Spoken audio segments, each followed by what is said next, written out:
Along came Coco.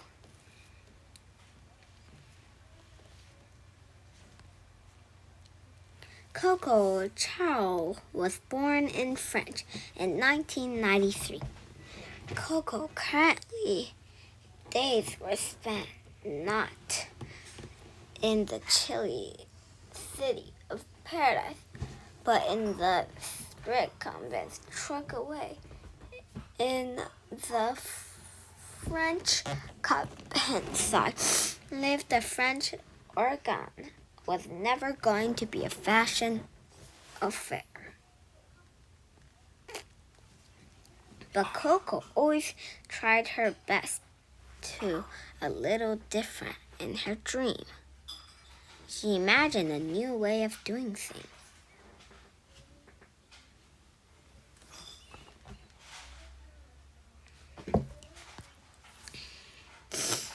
Coco loved to watch the nuns as they seemed to glare about the convent in their black and white habit, looking so dramatic and mysterious.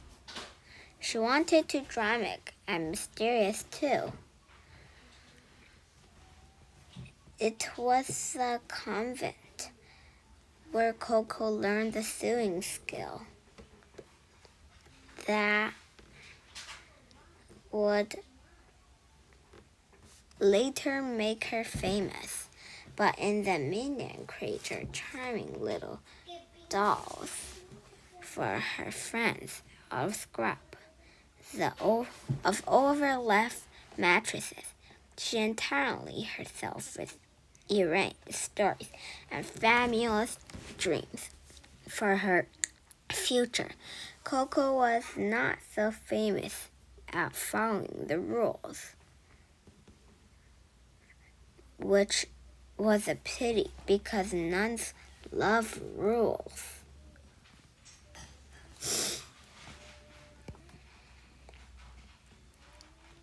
One of the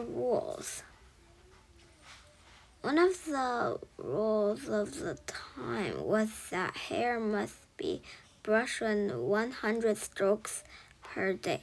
All the curl heads, the straight as a pinhead, and the wave and frizzy head brushed until their arms were thorn.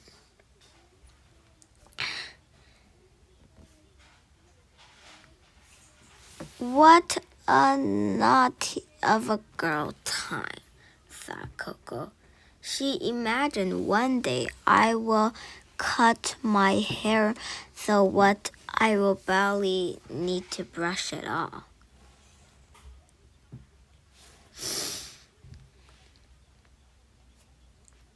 No daydream, young Mamo. Rules are rules. Keep brushing. As a treat, Coco allowed to visit her grandparents in Maryland. Together with her best friend Aunt a dream. She watched the elder woman stroll by without a care in the world. She wanted to be just like them. She imagined a life away from the dictation of a government.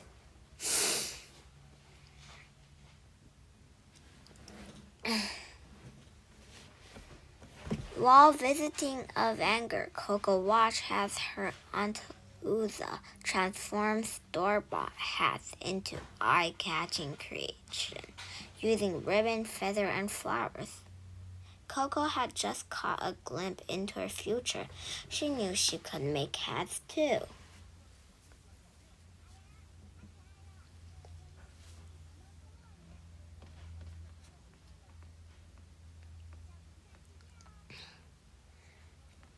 So as soon as she was old enough, Coco packed her sewing kit and waved goodbye to the government at Darling's. With the help of a dear friend, Coco opened a millionaire shop In paradise, Coco's hat were different from the large floppy hat decorated with birds' nests and butterflies that women were used to. Coco hat were practical and easy to wear. Finally, Coco was free to be herself. She looked inspiringly from all she saw around her and spread by the stripy top of the local fisherman. She threw her own version. Coco opened another shop in the restored town of Deloving the summer of 1984.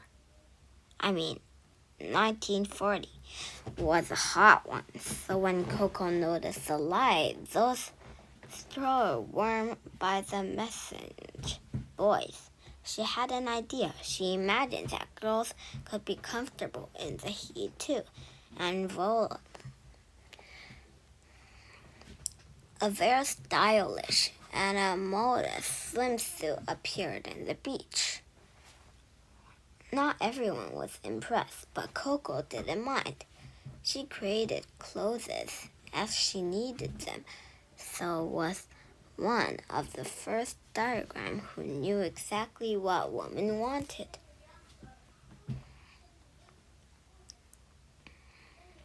Coco's style was so fresh and exciting. In Coco's hand, a man's sportly sweater became a chilly lady cur. Coco even added pockets, freeing woman's hand, and a fit for women clothing. Ooh la la!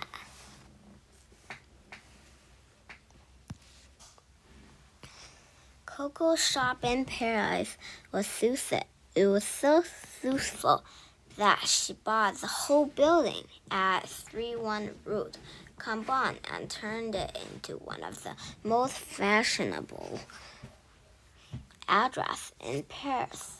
She sold dresses and jewelry as well as her hats. When Coco wasn't working, she went to the ballet and the weather was France. One afternoon, she was getting ready for the openers when disaster struck. A gas lamp exploded her.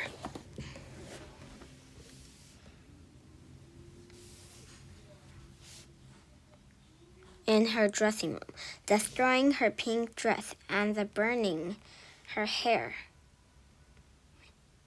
And the smell of burning hair was awful, but there was no way Coco was going to miss the opener. Grabbing scissors, Coco cut her hair and asked her maid for a finished job. Her new short hair spread out all at once from around her face, different and delightful.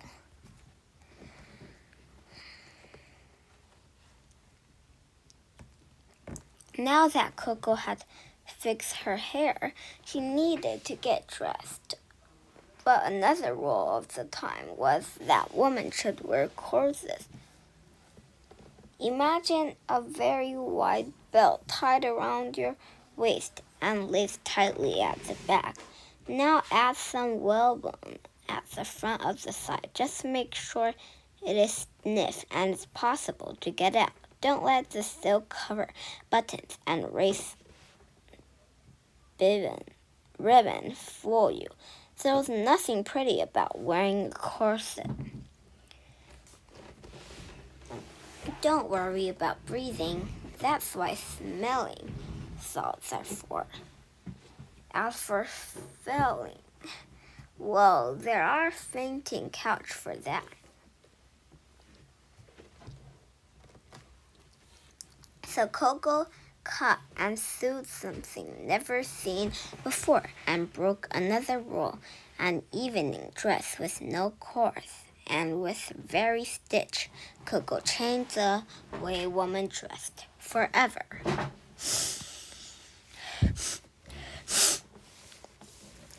Breathtaking in its simplicity, dramatic in effect, a little black dress was born. Coco dreamed that all women should have a black dress.